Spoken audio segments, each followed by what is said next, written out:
We were thinking about this yesterday because we talked about the Seahawks game. Bottom line business, they win. They beat the Washington Commanders. Was it perfect? No, but really no game is. You can find things that go wrong in each and every game, but it really was a tale of two halves, especially for the offense, which has kind of been that all year, just very uneven. Great first half, bad second half, or in this case, bad first half, great second half. And I'm just wondering, and I told you about, I tweeted out, Geno just doesn't have his rhythm or whatever I said, and people just went nuts, and he's terrible, and get rid of him. But then he comes out in that second half and goes 15 of 20 for 217 yards and 2 touchdowns and a passer rating of 143.1. I'm wondering if some of those people, and if you're somebody that felt that way at the end of the first half, get him out, bring in Drew Lock, sit him down. Did that second half change your mind at all? Did your perception of Geno change at all after that game? Yeah, well, and also after last night, watching last night. But first of all, don't you think it is a weird phenomenon? How many times? I want to say at least 3 times this year where we've said it's a tale of two halves. Oh, yeah, more than that. The Bengals game, the Rams game, this game. To me, the only like 4 quarters, and I bet if we went and looked, maybe it wasn't even that. It went to overtime, but the Lions game. Yeah. Just in terms of the offense, not even just Geno, just the offense functioning for 4 quarters. I don't think we've had it this year. Yeah, well, and you look at that game. I mean, he threw for 328 yards and 2 touchdowns in that game. Threw for 369 and 2 touchdowns against Washington, but it just didn't feel like he was doing it all the way through.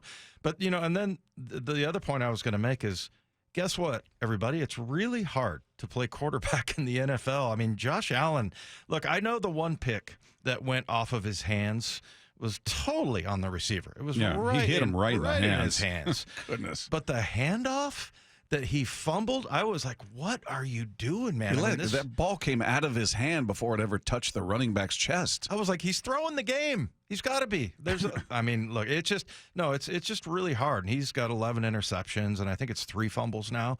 So, yeah, I mean, that kind of brought it to mind and how, yeah, it's tough to play quarterback. But, the criticism and people doubting Geno and things like that, that comes with the territory, and I do think that you have to kind of, I think you have to compare them to other quarterbacks, right? But not too closely because, about 2/3 of the league doesn't really have their guy. They're not entirely confident. Even C.J. Stroud. I mean, that kid, he's been lighting it up. He's everything looks like he's just going to have a great career. But, like you bring up kind of like baseball, somebody gets a book on you. They start to go through your progressions and they start to figure out. It's just really difficult. So I think it's just one of those positions that you sign up for that. Mm-hmm. Like people are going to be up and down on you, but guess what? You're going to make, 30, 40, $50 million a year, and that's just part of it. But I think also part of it is kind of, taking a step back and going, hey, this is pretty good. This team's 6-3. He's the quarterback of a 6-3 team.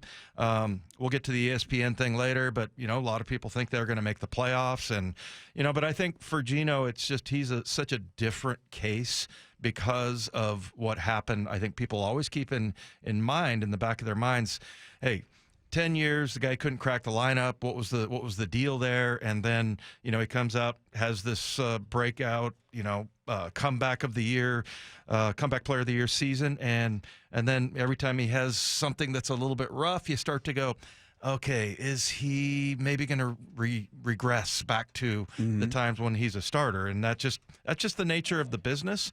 But I do think it's, every once in a while you got to stop and go, let's take a look at that this guy, he's done a pretty decent job.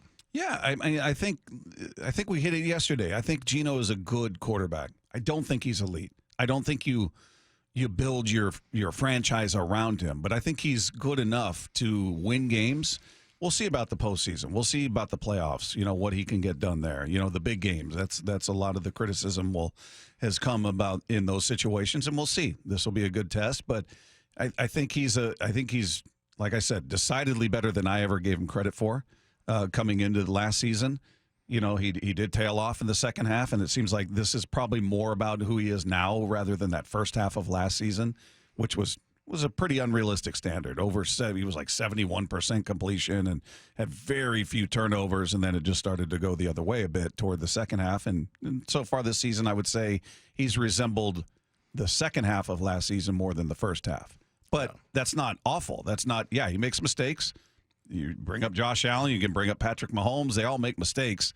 A lot of it depends on where in the game did it happen, and how punitive was it? Did the other team truly make you pay? So he's at this point. I get the frustration. I get people questioning. I think it's fair, but I also think you don't have a better option right now. I don't know that Drew Lock is that guy, and I think you saw what Geno's capable of in that second half, and that's capable of winning you a game and driving a team down the field when you need to.